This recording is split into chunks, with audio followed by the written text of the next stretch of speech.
Bonjour à tous. Les membres du synode travaillent déjà depuis quasiment 2 semaines, c'est-à-dire plus de la moitié de cette première session de travail. Ces jours-ci sont consacrés à la question de la co-responsabilité dans la mission, comment mieux partager les dons et les tâches au service de l'Évangile. Et sur ce plateau de KTO ici à Rome, eh bien, nous sommes heureux d'accueillir sœur Christine Nanel. Bonjour. Bonjour. Merci beaucoup d'être là. Vous avez été supérieure générale de la Xavière de 2017 jusqu'à cet été et vous participez à ce synode comme experte, c'est-à-dire que vous accompagnez en quelque sorte la discussion comme facilitatrice de ces membres du synode qui travaillent autour de ces fameuses tables rondes qu'on a aperçues sur les images dans cette salle Paul VI. Avec vous, nous allons parler de votre expérience du discernement et aussi de votre compréhension de ce qui est en train de se passer au cours de ce synode. On reviendra aussi en particulier sur la place des femmes dans l'Église et la synodalité, l'articulation synodalité et ministère. Mais peut-être on peut commencer à dire un mot sur votre parcours. Médecin de formation, vous avez exercé pendant une quinzaine d'années dans la recherche en Afrique. Tout à fait. Donc en fait j'ai été envoyée en Afrique juste après mes premiers vœux. Et donc j'étais médecin-chercheur sur le VIH-Sida, donc à Abidjan pendant une quinzaine d'années. C'était une expérience tout à fait en Côte d'Ivoire, une expérience riche. Et où vous avez été attaché, vous êtes attaché à ce rôle d'artisan de la paix dans un contexte de tension, dans un contexte de guerre aussi qui traversait ce pays. Tout à fait, puisque c'était entre les années 2000 à 2015 et donc vraiment dans une situation sociopolitique assez chaotique. Et donc c'était important et aussi comme Xavier de prier et rechercher voilà, ce qui favorise la réconciliation et la paix dans ce pays aussi, tout à fait. On parle beaucoup de discernement au cours de ce synode. J'aimerais savoir, dans votre expérience de supérieur général d'Xavier, ce que vous pourriez nous dire au fond de cette expérience de discernement, de dialogue en communauté. Est-ce que ça permet de surmonter des crises, des tensions, d'ouvrir des horizons nouveaux ? Alors le discernement, ça commence par l'écoute, c'est-à-dire discerner, ça veut dire repérer, écouter et être attentif à ce qu'on écoute. L'écoute a une grande place dans notre tradition religieuse et en tout cas la spiritualité ignatienne pour permettre que chacun puisse aller jusqu'au bout de ce qu'il porte. Parce que les Xavier sont de spiritualité ignatienne. Tout à fait. Je reviens sur cette question de l'expérience en tant que supérieur général. Vous avez, vous, vu ce discernement à l'œuvre précisément dans des situations très concrètes, des nœuds Ah ben il y en a beaucoup. Donc, mais disons le travail d'une supérieure générale, c'est d'abord de permettre à chaque membre de répondre à sa vocation profonde. Donc pour ça, on écoute chaque personne, chaque année, où il y a véritablement un rendre compte de sa vie personnelle, apostolique. Et le travail de la supérieure générale, c'est d'entendre l'appel spécifique de chaque personne pour pouvoir mieux l'envoyer en mission. Alors il y a une articulation entre les appels personnels et les appels de l'Église, de la société et de la communauté. Donc il faut en même temps, et c'est tout l'art du gouvernement, c'est comment être attentif à l'appel personnel et en même temps aux besoins des communautés. Donc pour ça, il y a le vœu d'obéissance et la disponibilité que chaque sœur prononce permet de faire cette articulation. Mais pour ça, pour que chacun soit véritablement heureux, et peut-être que ça a un lien aussi avec ce qu'on aborde dans la synodalité, c'est qu'il faut que chacun puisse être entendu jusqu'au bout et véritablement dire ses souhaits, ses désirs pour pouvoir voilà, mieux y répondre tout simplement. Il ne faut pas faire fi des tiraillements, même si ce n'est pas toujours évident de mettre des mots dessus. Exactement, et je pense que c'est l'apprentissage aussi d'une véritable obéissance, c'est comment on arrive à aller jusqu'au bout de sa parole. C'est-à-dire l'obéissance, c'est pas de s'aplatir et de faire ce que l'autre veut. Ça, ce serait une démission justement de sa propre volonté. Le vœu d'obéissance, il est comment est-ce qu'on permet d'être soi-même jusqu'au bout. Et pour ça, arriver aussi à nommer les combats, les résistances, les difficultés, et chacun on en a, et donc entrer dans une véritable disponibilité, c'est pas naturel, c'est tout un chemin, et ça demande beaucoup de renoncement à soi-même dans le sens de renoncement au je veux, tout ce qui sa volonté propre d'une certaine manière. Mais arriver à trouver vraiment sa volonté, ça c'est tout un exercice. Est-ce que vous trouvez que cette expérience-là se fait ici au cours de cette assemblée du synode, dans la mesure où vous pouvez nous en parler, parce qu'on peut rappeler que le règlement interdit que vous détailliez le contenu des propos des uns et des autres, et même les vôtres. Bien sûr. Moi, je n'ai pas droit à la parole d'une certaine manière. Donc, mais bien sûr, il y a un lien, c'est-à-dire la méthodologie et ce processus qu'a voulu le pape François, il est basé sur le discernement, c'est-à-dire l'écoute des uns et des autres avec le fondement, la foi que l'Esprit Saint est au cœur de chaque personne et que chacun, en allant au bout de sa parole, peut écouter les autres aussi et qu'on cherche ensemble la volonté de Dieu. Donc il y a véritablement une écoute commune qui se met en place. Alors voilà, c'est un apprentissage. Je ne suis pas sûre qu'on ait tous l'habitude de se taire pour écouter, mais enfin voilà, je trouve que vraiment les membres jouent le jeu d'entrer dans la méthode qui leur est proposée. C'est très beau d'ailleurs. Je reprends cette expression que vous avez employée à plusieurs reprises déjà, d'aller au bout de sa parole. Ça demande quoi? Du courage? Oui, certainement. Ça demande aussi des convictions, parce que parfois on peut avoir l'impression que pour construire du coup un consensus, il faut plutôt taper sur les têtes qui dépassent. Non, non, il ne faut surtout pas taper sur les têtes qui dépassent, parce que généralement les bonnes idées ou voilà, l'Esprit Saint, dans la règle de Saint Benoît, le Père Abbé dit qu'il faut écouter le plus jeune. Donc le plus jeune, c'est celui qui justement n'a pas voix au chapitre d'une certaine manière, et comment être attentif aux voix dissonantes. C'est ça qui permet aussi de creuser et d'aller jusqu'au bout de ce qu'on porte chacun et surtout de ce que le Seigneur veut. Donc les voix dissonantes sont au contraire très importantes. Et dans la méthodologie qui est proposée, ce qu'il y a de très riche, je trouve, c'est qu'on peut être frères et sœurs et dire nos dissensions. Et donc il y a quelque chose qui est plus fort que nos dissensions. C'est cette fraternité à laquelle le Christ nous appelle. Et ça, c'est une expérience qui vous surprend, vous, alors même que, d'une certaine manière, vous êtes une professionnelle du discernement ignatien? Oh non, je ne suis pas une professionnelle, j'essaye gentiment, mais disons que je crois, et c'est ça qui rend très heureux, c'est cette expérience, c'est qu'il y a un fondement, le fait d'avoir fait la retraite et d'avoir proposé aux membres du synode de faire la retraite avant d'entrer dans cette démarche, nous met dans la certitude que nous sommes enfants de Dieu, aimés de Dieu, et que ça c'est fondamental et c'est ça qui nous unit tous ensemble. Mais est-ce que vous avez rencontré, vous, sœur Christine Danel, des personnes dont vous n'imaginiez pas qu'elles pouvaient être à ce point différentes de vous dans les convictions de celles qui sont travaillées ici au synode? Non, parce que les dissensions, on les connaît un petit peu, donc je ne suis pas du tout étonnée. Ce qui m'étonne, c'est la façon dont finalement les avis peuvent se dire tranquillement, sans colère, sans paroles tranchantes. Les paroles sont dites, elles sont dites. Et l'objectif, c'est quoi? C'est un consensus? L'objectif, je crois, si j'ai bien compris la démarche et ce que souhaite le pape François et le secrétariat du synode, c'est de déterminer quels sont les points, discerner quels sont les points sur lesquels il faut qu'on fasse un pas supplémentaire pour une Église qui soit davantage synodale, c'est-à-dire où vraiment chacun a sa place et est heureux et devient missionnaire avec ses frères et sœurs. Donc il y a vraiment un enjeu du peuple de Dieu comme communauté missionnaire.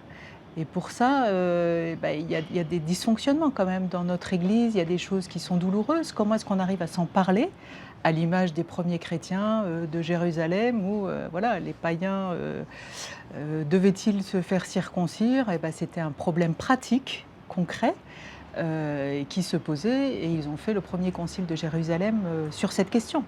Donc aujourd'hui, quelles sont les questions concrètes qui se posent dans l'Église, les problèmes, les choses sur lesquelles on n'est pas d'accord, et est-ce qu'on arrive à s'en parler, voilà, se dire là-dessus on n'est pas d'accord, et comment on cherche ensemble quelle est la volonté de Dieu, et comment est-ce qu'on peut creuser ces questions pour faire en sorte que tout le monde s'y retrouve et surtout, oui, qu'on soit davantage missionnaire. C'est quand même ça l'enjeu de ce synode, il me semble. Et si vous faisiez une liste des points justement sur lesquels il y a à travailler, qu'est-ce que vous nous diriez pour vous?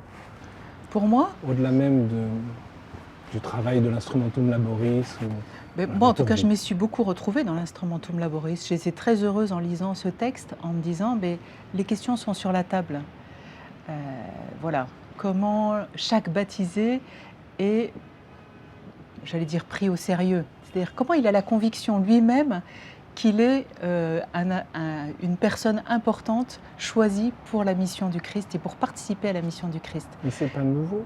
Ça n'est pas nouveau du tout. Ça n'est pas nouveau du tout. Je pense que la difficulté, c'est que la tradition ou une certaine vision de l'Église a donné presque mission aux prêtres, aux religieux, aux religieuses, comme s'ils étaient des spécialistes. Le nombre de fois où on entendait « Ah, mais vous êtes une femme de Dieu, ah, mais vous êtes spécialiste. » Ça vous agace quand on vous dit « vous êtes… » Bon, je dis pas… non, ça m'agace pas, mais tout le monde est femme de Dieu, j'espère.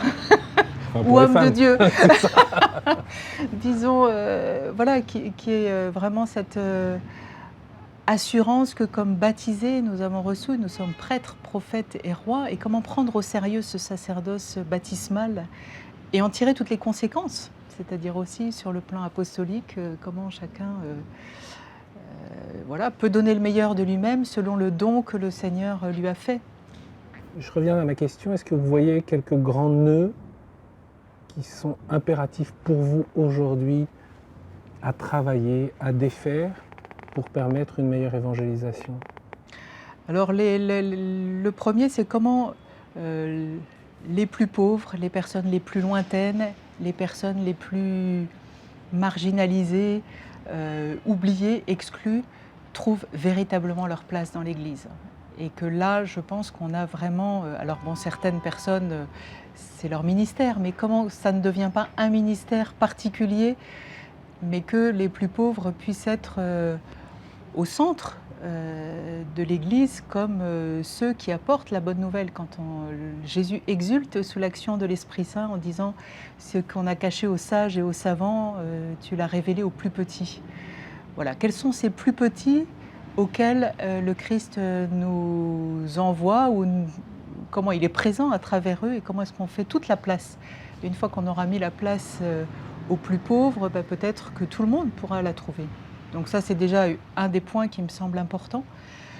Le second, peut-être la place, j'aime pas trop ce terme, mais en tout cas, comment reconnaître la mission et la participation à la mission des femmes dans l'Église, me semble aussi un autre point qui serait intéressant à creuser. Revenir, oui. La question de la gouvernance et comment est-ce qu'on organise une gouvernance qui soit davantage adaptée aussi à pour une participation de tous. Et là, il y a peut-être des choses à changer sur le plan structurel, me semble-t-il. Le cardinal Ulrich, qui est le rapporteur du synode, l'a rappelé en ouvrant cette séquence de travail sur la corresponsabilité dans la mission. Le baptême des femmes n'est pas inférieur à celui des hommes. Comment faire en sorte que les femmes se sentent partie intégrante de cette église missionnaire? Il y a eu aussi ce témoignage d'une religieuse, sœur Gloria Liliana Franco Echeverri, qui est présidente de la conférence des religieux de Colombie.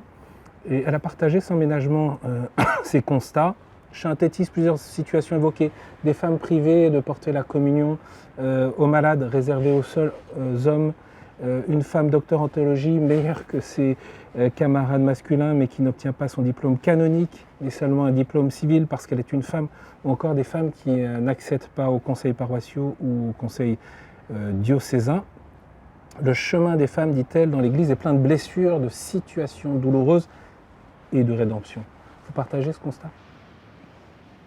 Oui, malheureusement, je pense qu'il y a des souffrances qui sont exprimées. Alors, toutes les femmes ne le vivent pas de cette façon et c'est important de faire place à chacune, mais en lisant quand même les différents comptes rendus des rencontres continentales, on s'aperçoit que c'est un sujet qui touche finalement l'Église dans son entier.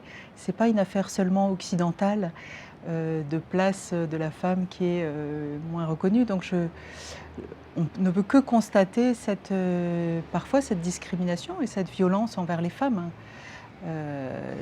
Donc je ne dis pas que c'est la seule souffrance dans l'Église, et à mon avis il y a aussi beaucoup d'autres souffrances qu'il faut savoir entendre, et en particulier aussi celle des prêtres parfois qui se sentent pas reconnus, se sentent comment dire, pas reconnus suffisamment dans leur ministère. Donc il y a vraiment un besoin de se parler, il me semble, pour faire en sorte que, en s'écoutant les uns les autres, la parole puisse être aussi un lieu de guérison, de libération et de changement. C'est-à-dire, il ne suffit pas de se parler, il faut aussi prendre des décisions et acter. C'est ça, parce que pour que ça change, il faut que la pratique change, il faut que les structures changent.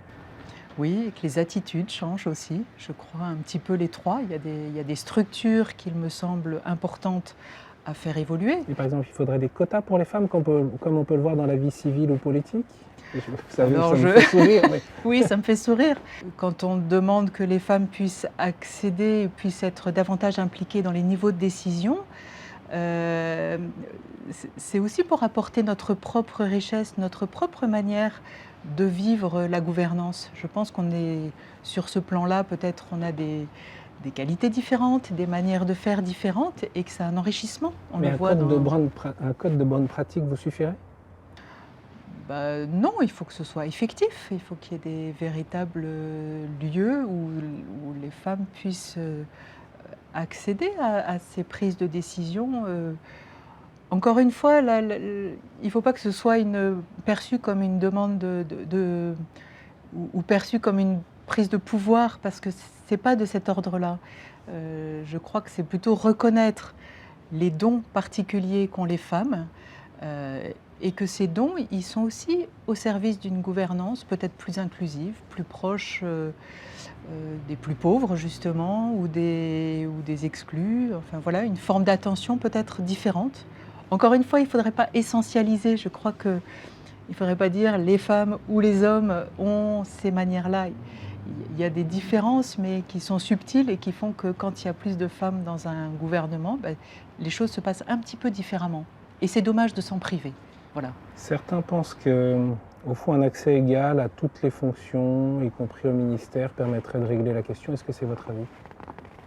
Je crois que les hommes comme les femmes, nous avons un chemin à parcourir de conversion véritable pour faire en sorte que nos attitudes, comment est-ce qu'elles partent d'une forme d'arrogance à une plus grande humilité, un désir de pouvoir à un véritable service, et que ça, c'est le travail de tout le monde. Mais il se trouve que sur le plan structurel, il y a des ministères qui sont réservés aux hommes et qui ne le sont pas aux femmes. Donc, à la limite, les hommes sont plus à risque aujourd'hui d'être dans une position de cléricalisme du fait de leur position de plus grand pouvoir. Donc ça ne résoudra pas le problème, dans le sens où je pense que tout le monde, et c'est quelque chose de très humain, de devoir entrer dans une attitude de service et d'humilité, mais c'est le cas et la demande à tout le monde. Ça n'est pas réservé à une partie homme ou femme. En vous écoutant, sœur Christine Dadel, certains pourraient du coup être très déçus parce qu'il y a beaucoup d'attentes envers ce synode, et notamment ceux qui espèrent soit un très grand changement, soit le contraire, pas de changement. Oui. Comment vous vous situez par rapport à ces attentes ?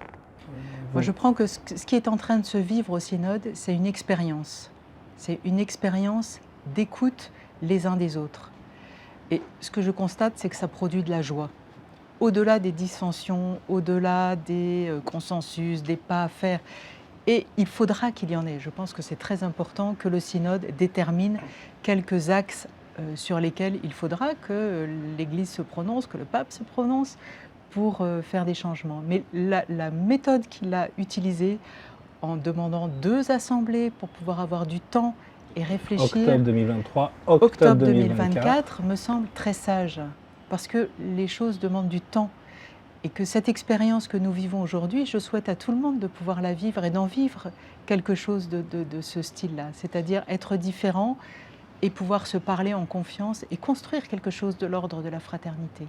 Ces tensions, elles sont réelles dans l'Église. Ces Elles sont divergences, elles sont Oui. réelles à travers les continents ou même dans les mêmes cultures. On peut bien le voir à l'échelle des différents pays. Est-ce que vous pensez que ce synode peut permettre de surmonter un certain nombre de ces tensions en ouvrant des voies finalement qui permettent aux uns et aux autres de se retrouver, de se rassembler?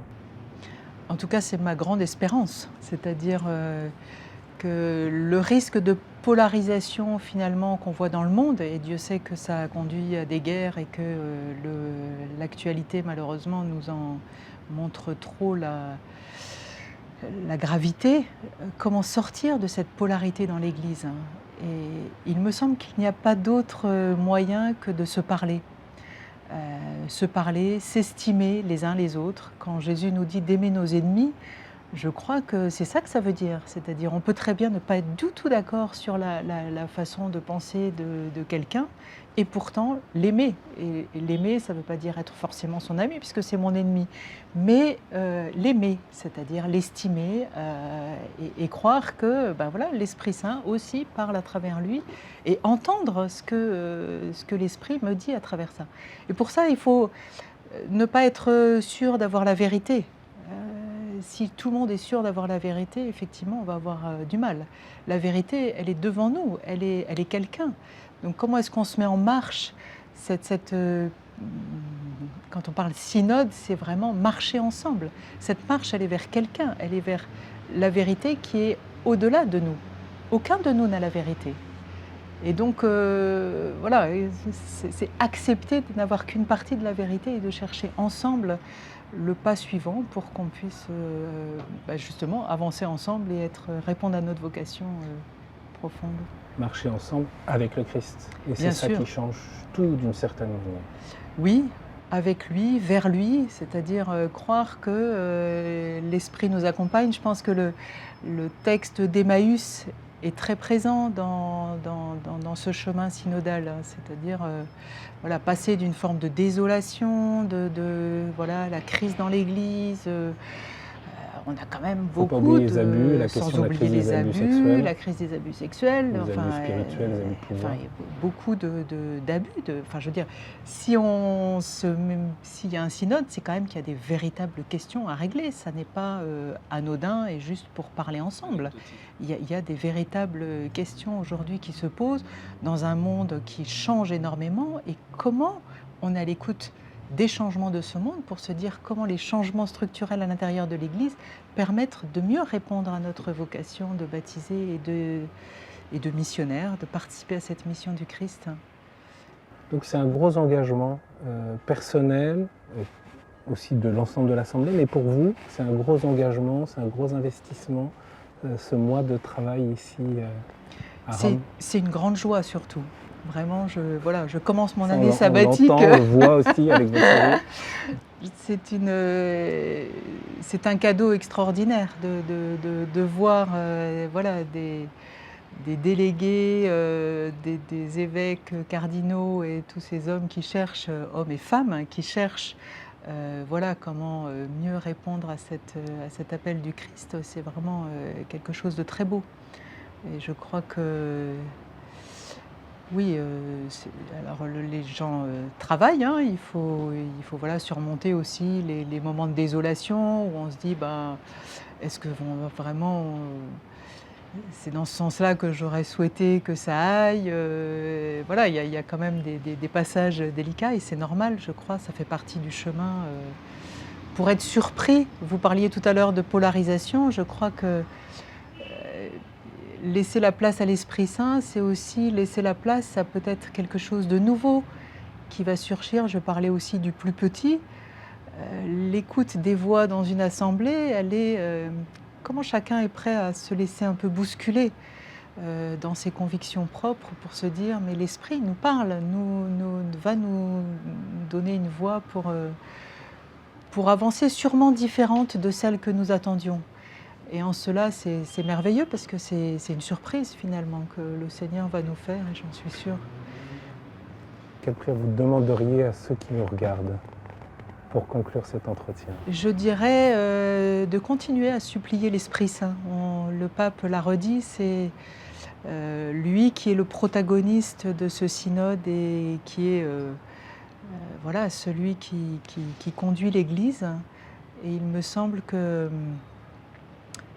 être disponible à sa présence qui est en nous, disponible à ses inspirations, repérer aussi l'œuvre du mauvais esprit qui veut nous décourager, nous faire croire que rien ne va se passer, que les choses vont continuer et que les choses vont aller de mal en pire. C'est important aussi de repérer le mauvais esprit pour dire non et avec détermination se mettre à l'écoute du bon esprit. Et là-dessus, il y a un combat spirituel et je crois qu'il faut que chacun puisse voilà, être attentif à ce qui se passe en lui, à ce qui se passe dans l'Église, à ce qui se passe dans le monde pour être de véritables artisans de paix et je crois qu'on en a bien besoin en ce moment. Merci beaucoup, sœur Christine Manel, de nous avoir accordé ce temps, cet entretien que vous pourrez retrouver sur notre site kto-tv.com, tout comme la programmation spéciale de KTO liée à ce synode. Je signale d'ailleurs que la chaîne retransmet les congrégations générales retransmises en direct depuis la salle Paul VI. La prochaine retransmission, ce sera ce mercredi 18 octobre à 10h et elle ouvrira la séquence de travail sur la participation, la gouvernance et l'autorité avec cette question: quel processus, structure et institution dans une église synodale missionnaire? Merci beaucoup de nous suivre et à très bientôt sur KTO.